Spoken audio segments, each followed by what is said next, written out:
하나님 말씀은 고린도전서 10장 1절부터 13절까지 말씀입니다. 고린도전서 10장 1절부터 13절까지 말씀 우리 한 목소리로 같이 우리 합독하도록 하겠습니다. 형제들아, 나는 너희가 알지 못하기를 원하지 아니하노니 우리 조상들이 다 구름 아래에 있고 바다 가운데로 지나며 모세에게 속하여 다 구름과 바다에서 세례를 받고 다 같은 신령한 음식을 먹으며 다 같은 신령한 음료를 마셨으니 이는 그들을 따르는 신령한 반석으로부터 마셨음에 그 반석은 곧 그리스도시라. 그러나 그들의 다수를 하나님이 기뻐하지 아니하셨으므로 그들이 광야에서 멸망을 받았느니라. 이러한 일은 우리의 본보기가 되어 우리로 하여금 그들이 악을 즐겨한 것 같이 즐겨하는 자가 되지 않게 하려 함이니, 그들 가운데 어떤 사람들과 같이 너희는 우상 숭배하는 자가 되지 말라. 기록된 바 백성이 앉아서 먹고 마시며 일어나서 뛰논다 함과 같으니라. 그들 중에 어떤 사람들이 음행하다가 하루에 23,000명이 죽었나니 우리는 그들과 같이 음행하지 말자. 그들 가운데 어떤 사람들이 주를 시험하다가 뱀에게 멸망하였나니 우리는 그들과 같이 시험하지 말자. 그들 가운데 어떤 사람들이 원망하다가 멸망시키는 자에게 멸망하였나니 너희는 그들과 같이 원망하지 말라. 그들에게 일어난 이런 일은 본보기가 되고 또한 말세를 만난 우리를 깨우치기 위하여 기록되었느니라. 그런즉 선줄로 생각하는 자는 넘어질까 조심하라. 사람이 감당할 시험 밖에는 너희가 당한 것이 없나니 오직 하나님은 미쁘사 너희가 감당하지 못할 시험 당함을 허락하지 아니하시고 시험 당할 즈음에 또한 피할 길을 내사 너희로 능히 감당하게 하시느니라. 아멘. 지금 읽은 내용들 어떤 내용인지 오늘의 말씀과 한번 같이 보겠습니다. 바울은 고린도 성도들에게 과거의 이스라엘이 광야에서 하나님의 은혜를 맛보고도 멸망받은 일을 상기시킵니다. 그들이 우상 숭배나 음행, 주님을 시험하거나 원망한 일로 멸망한 것은 말세를 만난 우리를 깨우치는 본보기가 됩니다. 하나님은 우리가 시험당할 때 피할 길을 내시는 분입니다. 오늘 읽은 말씀, 오늘 말씀 보면 출애굽 이야기가 갑자기 나옵니다. 출애굽과 광야 이야기가 기록되어 있습니다.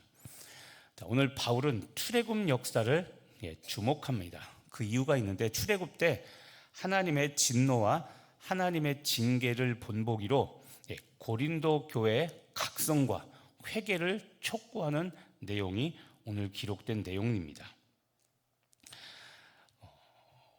먼저 우리 1절과 2절 말씀을 보시면요. 1절에 보면 중반에 우리 조상들이라고 시작합니다. 우리 조상들이 구름 아래 있고 바다 가운데로 지나며 라고 이야기하면서 그 다음에 2절에 보면 이런 이야기했죠. 다 모세에게 속하여 다 구름과 바다에서 세례를 받고, 세례를 받고, 바다에서 세례를 받는다. 이게 뭘 말하는 것 같습니까? 출애굽 사건에서 홍해를 건넌 겁니다. 홍해를 건넌 거. 구약은 그림자라고 보통 우리가 이야기하고 신약이 실체라고 이야기를 합니다. 그림자가 여러분 나쁘다는 의미가 아닙니다. 구약에 있는 사건들은 모두가 다 하나를 향하고 있습니다. 그게 누구냐면 유일한 구원자 예수 그리스도를 향하고 있습니다. 그것을 우리가 뭐라고 말하냐면 예수님을 예표한다고 말합니다. 출애굽 사건은 우리가 구원받는 구원을 예표하는 사건입니다. 출애굽 때 사는 배경이 어디입니까? 애굽이죠. 애굽, 이집트, 그렇죠? 이집트는 우리가 거듭나기 이전에, 구원받기 이전에 타락한 삶의 모습, 죄악된 삶의 모습으로 살아가고 있는 그것을 보여주는 게 애굽에서 사는 겁니다. 근데 하나님은 우리가 애굽에 사는, 다시 말하면 죄인으로 살아간 우리들, 하나님의 아들이 아니라 우리가 말하는 마귀의 아들, 세상에 속해서 살아갈 때 우리를 그냥 놔두지 않고 우리의 공로나 우리의 의지와 관계없이 우리를 선택하시고 우리를 구원하십니다. 그게 애굽을 떠나라는 명령입니다.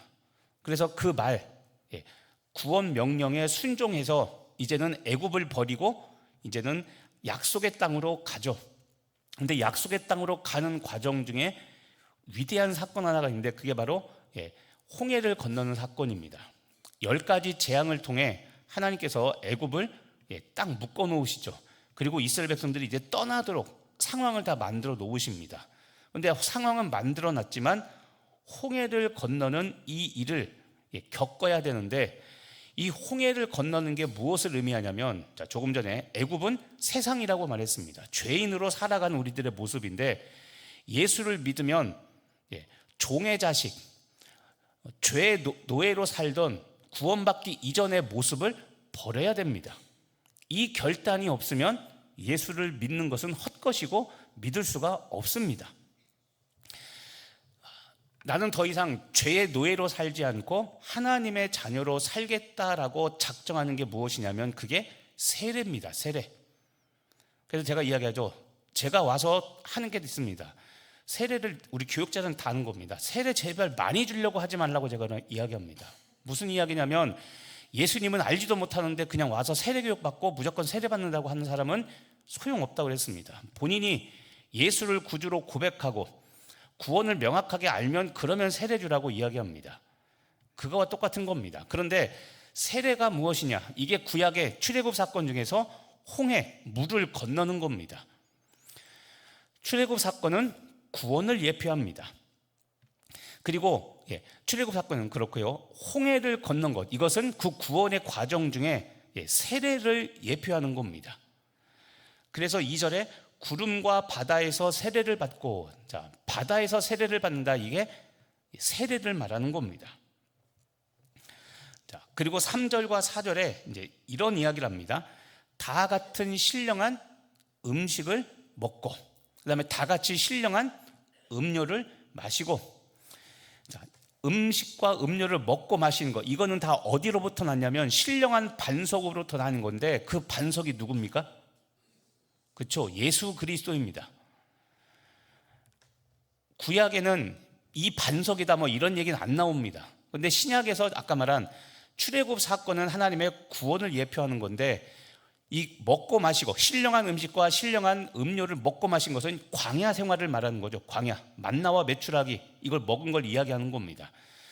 광야 생활을 말하는데 이것은 다 예수 그리스도라는 반석을 기초로 하는 거다. 우리가 먹고 마시는 것, 이 모든 것 다 예수님과 연결된다는 것을 보여주고 있는 겁니다. 이들이 광야를 거쳐서 가나안 땅에 들어가죠. 가나안 땅은 구원의 결국, 구원의 마지막 종착점인 천국을 의미하는 겁니다. 광야 40년은 힘들지만 구원받은 이후에 우리가 죄와 싸우고 세상과 싸우는 과정을 의미하는 겁니다. 제가 항상 이야기하죠. 믿으면 천국 간다, 거짓말이라고 그랬죠. 반만 맞는 말이라고 그랬습니다. 믿으면 천국 가는데 믿음대로 살지 않으면 천국 못 갑니다. 불변의 진리입니다. 그런데 우리는 믿기만 하면 간다고 그랬죠. 그러니까 쉽게 죄 짓는 겁니다. 그리고 죄 지으면서도 뭡니까? 하나님 없는 줄 압니다. 하나님 못 보는 줄 알고. 천만의 만만의 말씀입니다. 심판이 있다고 그랬죠. 우리는 반드시 심판을 믿질 못하니까, 재림을 못 믿으니까 자기 맘대로 그냥 예수를 믿으면서도 변하지도 않으며 살아가면서 구원받았다고 착각한다고 그랬죠. 그 이야기를 하는 겁니다. 그러면서 이제 5절과 6절에 지금처럼 신령한 음식을 먹고 신령한 음료를 마시고 예수 그리스도는 반석, 예수님과 연결되어 예수님으로 말하여 구원받았는데, 문제는 5절과 6절에는 이제는 갑자기 멸망 이야기를 합니다. 자, 5절에 뭐라고 말합니까? 좀 전에 신령한 음료와 신령한 음식을 먹었다라고 한 이 사람들, 그들이 광야에서 무엇을 받았습니까? 멸망받았다고 했죠. 멸망. 조금 전에 구원받고 굉장히 좋은 이야기를 했는데, 갑자기 바울은 뭐라고 이야기하냐면 그들이 멸망받았다고 이야기를 합니다. 그런데 이 일은 우리에게 무엇이 됩니까? 본보기가 된다고 그랬죠. 고린도 교인들을 향한 본보기가 된다는 이야기를 합니다. 자, 이게 무슨 말입니까? 자, 은혜를 경험했어도, 다시 말하면 구원받았다 했어도 순종하지 않으면, 악을 행하면 멸망할 수 있다는 본보기, 경고인 겁니다. 조금 전에 얘기했죠. 구원받았다 말로만 하는 것이 아니라 구원받았다고 해놓고 믿음대로 살지 않으면 아무 소용없는 것이라고 이야기했죠. 그 이야기를 하는 겁니다. 은혜를 경험했어도, 바다를, 홍해를 건너고, 그리고 40년 동안 광야에서 신령한 음식과 신령한 음료를 먹고 마셨어도 결국 불순종하면 멸망당할 수밖에 없다는 겁니다. 그러면서 멸망당한 이유 4가지를 7절부터 10절에서 언급하고 있습니다. 자, 7절을 보십시오. 너희는 우상 숭배하는 자가 되지 말라. 자, 첫 번째 원인이 무엇입니까? 우상 숭배입니다. 하나님 믿는다고 하는데도 여전히 우상을 버리지 못하면, 자, 우상은 불상과 같은 그런 걸 말하는 게 아닙니다. 여러분, 예수님 믿고 집에 불상 갖다 놓고 그거 믿습니까? 아니죠. 여기서 말하는 우상은 대부분 다 우리 그리스도인들은 무형의 우상입니다. 대표적인 게 돈, 세상, 즐거움, 자기 혈기, 이런 것들입니다. 이게 우상 숭배죠. 두 번째, 우리는 그들과 같이 무엇하지 말자? 음행, 영적 음행입니다. 육체적 타락은 물론이고 영적 음행, 우상 숭배를 포함한 것들이죠. 세 번째, 무엇을 하지 말자? 하나님을 시험하지 말라는 겁니다. 하나님을 시험하지 말라. 네 번째, 무엇하지 말라? 원망하지 말라. 이 4가지가 좀 전에 5절에서 그들이 광야에서 멸망을 받았느니라 라고 말할 때 그 멸망받은 4가지를 지금 구체적으로 콕 집어서 이렇게 말하며, 우상 숭배하지 말자, 음행하지 말자, 시험하지 말자, 하나님을 시험하지 말자, 그 다음 원망하지 말자, 이 4가지를 이야기를 하는 겁니다. 이렇게 하면 아까 말한, 좀 전에 말한 은혜를 받았어도 멸망당할 수 있으니까 지금 과거 역사를 통해 너희 고린도 교회, 너희들이 지금 이 4가지에 빠져 있는 거 아닌가? 본보기로 삼고 정신 차리라고 지금 이야기하는 겁니다. 강력한 경고입니다. 자, 11절, 12절. 그래서 이 이야기를 하는 겁니다. 11절에 그들에게 일어난, 조상들이죠, 이런 일, 이 4가지 일, 출애굽 사건을 통해 구원받았는데 조금 전에 말한 4가지, 이것을 지키지 못하면 그러면 멸망당한 것, 이것은, 이런 일은 우리에게 무엇이 됩니까? 본보기, 그렇죠? 본보기가 되고, 또한 말세를 만난 우리들을 깨우치는 하나님의 교훈이 된다는 겁니다. 깨우침입니다. 깨우침. 그래서 12절, 그런즉 선줄로 생각하는 자는 넘어질까 조심하라. 구원받았다고 말하는데 이게 뭡니까? 선줄로 생각하는 자. 구원받았다고 생각하는데 너희는 왜 이렇게 교만해서 넘어질까, 아까 말한 멸망당하지 않을까 조심하라고 경고하는 겁니다. 자, 조상들의 본보기, 대표적으로 출애굽 사건을 보면서 깨우침, 우리에게 지금 이 시대를 살아가는 우리에게 교훈을 주는 겁니다. 또 하나 중요하게 말하는 게 무엇이냐면 신앙생활 중에 시험을 견디라는 겁니다. 여기서 시험은 하나님이 우리에게 베푸시는 믿음의 성수구리한 시험입니다. 하나님을 시험하지 말아야 되고, 또 하나, 하나님은 우리를 시험하시기 때문에 시험을 잘 견디라는 겁니다. 자, 오늘 바울이 우리에게 하고자 하는 말들이 있습니다. 우리들의 삶은 예수님과 연결되어 있다는 겁니다. 아까 2절에 구름과 바다에서 다 세례를 받았다고 그랬죠. 그리고 신령한 음식을 먹고 신령한 음료를 마시고, 그 음식과 그 음료는 반석으로부터, 신령한 반석으로부터 나오는 것인데, 이 반석이 누구라고 그랬습니까? 예수 그리스도라고 그랬죠. 그리스도. 자, 우리들의 삶은 예수님과 연결되어 있다는 겁니다. 다른 말로 하면 우리의 삶은 예수님의 구원의 은혜라는 겁니다. 이게 반석은 그리스도라. 유일한 구원의 반석, 예수 그리스도를 말하는 겁니다. 자, 우린 예수님 때문에 십자가 은혜로 구원을 얻었습니다. 자, 그래서 이런 은혜 경험이 있는데 이 은혜 경험은 멸망당하지 않도록 거룩한 삶으로 이어져야 된다고. 이 거룩한 삶은 반드시 구원받은 이후에는 순종이 따르는 겁니다. 그래서 구원받은 사람은 순종해서 살아야 된다겠죠. 자, 순종해야 될 내용들이 어디에 기록되어 있습니까? 그렇죠. 성경 말씀에 기록되어 있다겠죠. 기도한다고 되는 일이 아니라 무엇을 순종할 것인가는 성경을 봐야 아는 겁니다. 그러니까 말씀을 알아야 된다고 그랬죠. 말씀을 모르면서 믿습니다 하는 것은 맞지 않는 이야기입니다. 특히 오늘 은혜 경험을 없애는 대표적인 4가지가 있었죠. 무엇 하지 말라, 무엇 하지 말라. 첫 번째 뭐였습니까? 우상 숭배하지 말라. 두 번째 무엇이었습니까?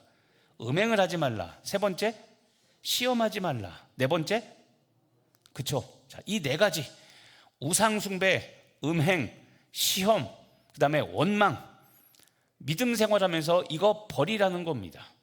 이것은 우리의 구원의 은혜를 갉아먹는 독소입니다. 그리고 마지막으로 세 번째, 믿음 생활 중에 여러 가지 시험이 있다는 것을 역시 잊지 말라는 겁니다. 시험. 자, 시험이 하나님의 섭리임을 인정하라는 겁니다. 아까 얘기했죠. 우리가 하나님을 시험하면 안 되고 하나님이 우리를 시험하시는 것들이 있습니다. 이 시험은 우리의 믿음을 성숙해 하기 위한 시험입니다. 제가 예전에 이야기했죠. 시험은 3가지가 있다고 했습니다. 테스트, 영어로. 그 다음에 트라이얼, 똑같은 시험입니다. 시련이라고도 성경에 번역되어 있습니다. 시련. 세 번째는 유혹입니다. 3가지가 다 우리나라 말로는 시험이라고 되어 있는데 이 3가지 시험 중에 특별히 테스트, 아브라함이 가졌던 테스트가 있습니다. 믿음을 시험하시기 위해서. 이삭을 바치라는 시험을 한 다음에 하나님이 맨 마지막에 하셨던 말씀이 있습니다. 이제야 내가 나를 경외하는 줄 알겠다. 우리의 믿음을 보시기 위해서 하나님께서 하시는 시험이 있습니다. 신앙생활 중에 우리에게 시험이 있음을 인정하고 그 시험을 이겨내라는 겁니다. 또 시험과 관련해서 하나님을 반대로 시험하면서 원망하지 말라는 겁니다. 누누이 이야기했지만 우리는 신앙생활하면 만사형통한다고 이야기하는데, 그죠? 우리가 부르는 찬송 중에, 여러분 좋아하는 찬송 중에 뭐가 있습니까? 무슨 일을 만나든지 만사형통. 수없이 얘기했죠. 만사형통은 아무런 문제 없는 게 만사형통이 아니라고 그랬습니다. 시험이 반드시 있대. 그 시험을 지금 오늘 말하는 믿음으로, 순종으로 이겨내는 겁니다. 그게 만사형통인 겁니다. 그런데 우리는 아무 일도 없이 기도만 하면 다 응답돼서 좋은 아파트로 다 이사가고 좋은 차 가지고 애들은 다 좋은 학교 가고 남편은 승진하고 이런 거 아니라고 그랬죠. 하나님을 시험하며 원망하지 말라는 겁니다. 그래서 다시 한번 이야기하지만 신앙생활 중에 시험이 있습니다.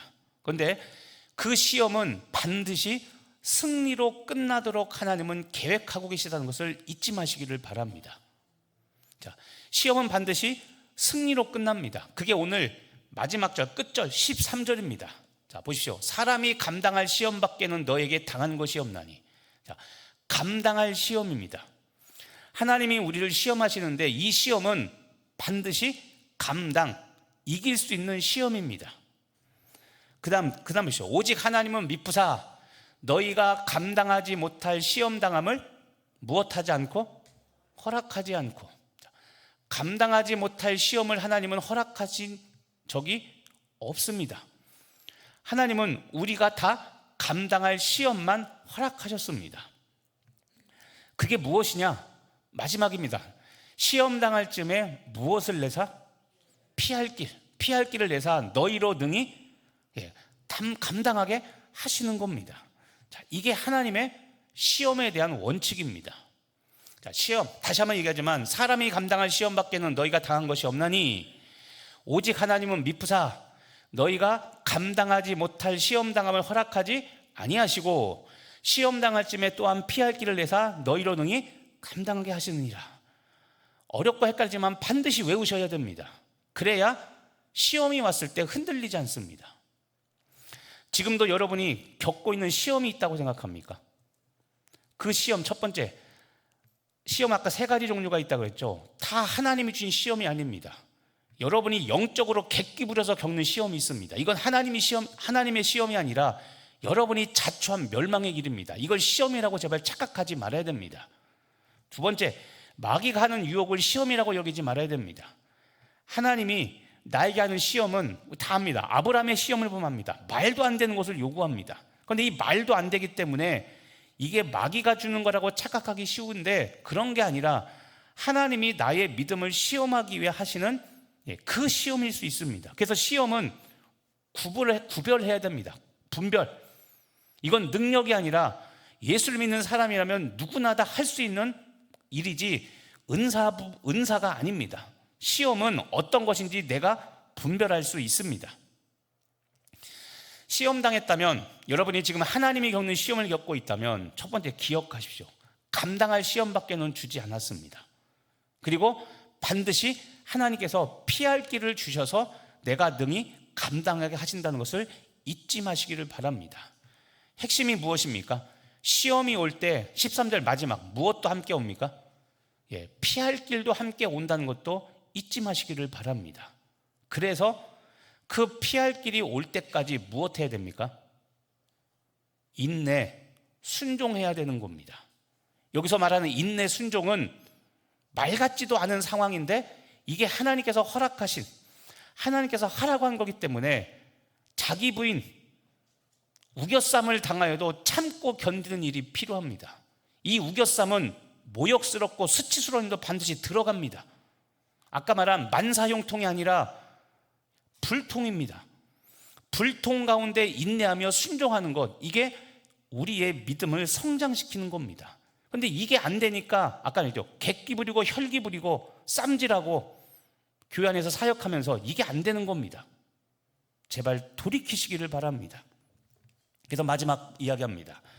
피할 길을 주셨어도, 다시 말하면 그 길이 열려 있어도 그 길을 우리가 선택하지 않으면 우린 넘어지게 되어 있는 겁니다.